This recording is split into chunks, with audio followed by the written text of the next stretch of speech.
The story of Thomas and Emmeline Brown and their family provide a window into the lives of African Americans in 19th century Charles County, including being enslaved at the Pomonkey Mount Aventine plantation, as well as facing struggles after emancipation. A special exhibit on the Thomas Brown family was installed in the library of Mount Aventine in 2025. The exhibit includes artifacts from an archaeological survey the state of Maryland did in 1994 of the Thomas Brown and adjacent properties. The artifacts are on loan from the Maryland Archaeological Conservation Lab, Jefferson Patterson Park and Museum. Dr. Richard Cook, a member of the board of directors of the Friends of Chapman State Park, presented 2 scholarship awards to Javon Thompson. The award was made to a descendant of Thomas Brown.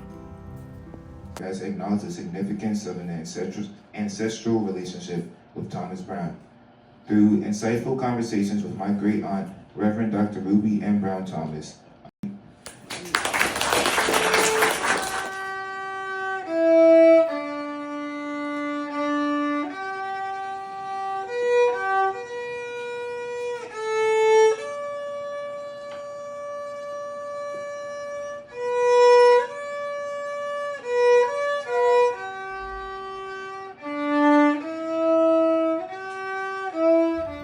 Thomas Brown was born to William and Eliza Dent Brown in 1837. He was enslaved by Susanna P. Chapman at the Pomonkey Mount Aventine plantation. Brown married Emmeline Curry sometime before emancipation. Together they had 8 children: Nanny, Lizzie, George, William, John, Joseph, Isaac, and Fanny. The Browns were set free in 1864 when slavery was outlawed in Maryland. Photos are available for some of Thomas Brown's descendants, including his son, Joseph, who married Helene Johnson, and they had a daughter, Mary Lucille Brown. Mary Lucille married John Wilbur Greenfield, and they had 5 children, including sons Donald Wilbur, who died in 2017, and Francis Everett, who died in 2019. Like most African Americans who chose to remain in Charles County after emancipation, the Browns worked as illiterate tenant farmers for their wealthier white neighbors. In 1877, however, the Browns saved enough money to purchase 25 acres for $202 from Eugene and Margaret Browner. Property ownership was a rare achievement for an African American family at this time. According to an 1880 federal census, only 3% of black families owned land in Charles County. The Browners also sold adjacent properties to 2 other African Americans, Columbus Smith and James Brown. All 3 purchasers may have been formally associated with the Browners through enslavement or as field hands. The Browns built a log cabin house on the land they purchased. Being a landowner was an achievement for any formerly enslaved family in the post-Civil War economy.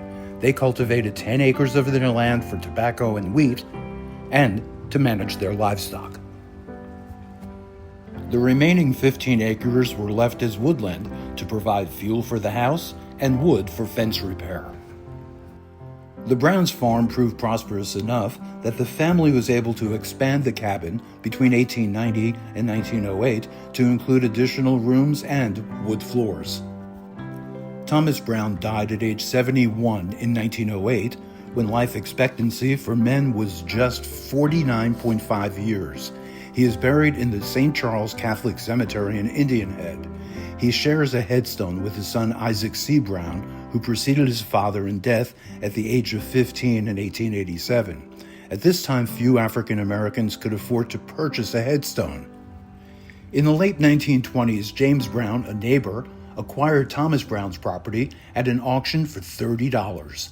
After 3 years, he transferred it to Burley, Marie, and Caroline Brown, of no relation to James Brown. This parcel remained with the family until 1981, although the cabin was unoccupied after 1955.